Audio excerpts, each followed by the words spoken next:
This is how to refill HP 17A, 30A, and 30X toner cartridges using an Inkowl toner refill kit to save up to 90% on your printing costs.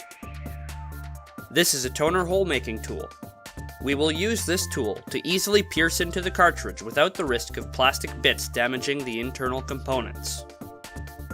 For the high-yield 30X cartridge, a standard half-inch toner hole-making tool will work fine. However, for the 17A and 30A low-yield and introductory cartridges, the space to make the hole is much tighter, so our 3/8" narrow-gauge hole-making tool is recommended. Here are the recommended hole locations for the different models. Step 1. Pierce a hole into the toner compartment.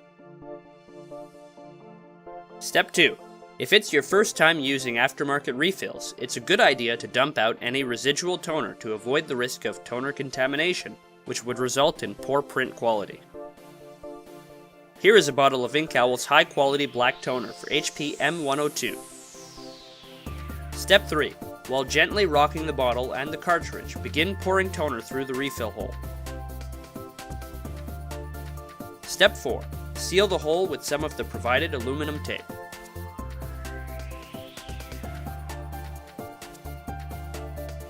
HP toner cartridges use a smart chip to store and indicate the toner level on your printer. However, replacing the chip is not required for the printer to work. The printer will never stop you from printing. Simply keep printing until the pages start to come out faded, indicating that it's once again time to refill.